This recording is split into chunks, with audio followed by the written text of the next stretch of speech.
बक्सर लोकसभा क्षेत्र के ब्रह्मपुर में लोजपा के एक बहुत बड़े बाहुबली नेता हुलास पांडे जी चुनाव लड़ रहे हैं। जरा सुनिए ये लोग कैसा कैसा राजनीति करते हैं। बिहार में स्वच्छता की बात कर रहे हैं। एनडीए का उम्मीदवार कौन है? लोजपा के हुलास पांडे।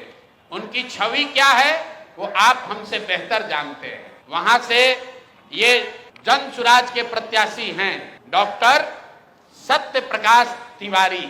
देख लीजिए पटना में बहुत बड़ा नेत्र अस्पताल चलाते हैं और इनका चेहरा देख लीजिए कि एक दबाव में इन्होंने टिकट लिया है कि खुशी खुशी लिया है। ये देख लीजिए इन्होंने जन सुराज का टिकट लिया, जन सुराज ने इनको उम्मीदवार बनाया।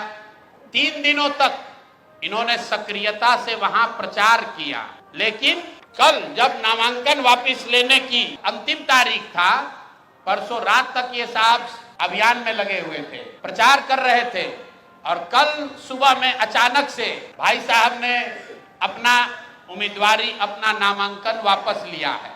और वापस लेने के पीछे का चित्र देख लीजिए।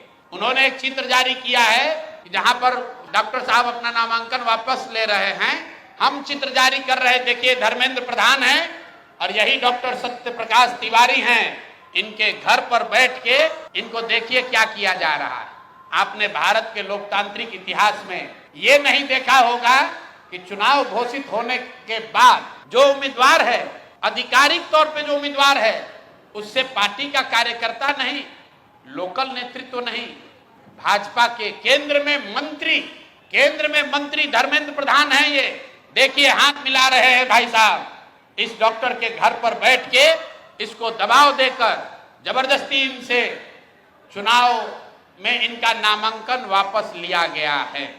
मेरे भाई, लोजपा के एक बाहुबली नेता को बचाने के लिए, वहां के एक जनसुराज के सभ्य डॉक्टर के उम्मीदवारी को खत्म कराने के लिए आप इतनी ताकत लगा रहे हैं, तो पूरा बिहार को ये देखने, जानने, समझने की जरूरत है कि जनसुराज के लोग भाग रहे हैं कि यहाँ खुलेआम गुंडागर्दी की जा रही है, लोकतंत्र की हत्या की जा रही है। आप बताइए, आप में से कोई भी आदमी, आप सारे पत्रकार, यहाँ देश के भी पत्रकार हैं, पूरे देश के इतिहास में, लोकतांत्रिक इतिहास में आप दिखा दीजिए कि जहां किसी दूसरे पार्टी का घोषित उम्मीदवार, उसके साथ भारत के केंद्रीय मंत्री बैठकर उसको डराकर, समझाकर, कोर्स करके उससे उम्मीदवारी वापस लेने के लिए मजबूर कर रहे हैं। ये चित्र आपके सामने जारी कर रहे हैं। ऐसी गलती इन्होंने सूरत में की थी लोकसभा चुनाव में। आपको याद होगा जब ये लोग 400 पार का नारा दिए थे तो सूरत में सारे दलों के प्रत्याशियों का नामांकन वापस ले लिया गया था। इस स्वतंत्र भारत के इतिहास में पहली बार ऐसा हुआ कि सूरत में भाजपा का प्रत्याशी बिना चुनाव लड़े ही जीत कर आ गया, लेकिन जनता ने उसका करारा जवाब दिया। जो 400 सीट का दावा कर रहे थे उनको 240 पर निपटा दिया। तो बिहार की जनता को आपके माध्यम से बताना चाहते हैं कि एक सरेआम लोकतंत्र की धज्जी उड़ाई जा रही है, सरेआम उम्मीदवारों को धमकी दी जा रही है, उनको घरों में बंद किया जा रहा है और बंद करने वाले लोग कोई स्थानीय नेता नहीं है, गुंडा बदमाश मवाली नहीं है। यहाँ के भारत के दूसरे मंत्री धर्मेंद्र प्रधान बैठकर देखिए चाय नाश्ता कर रहे हैं।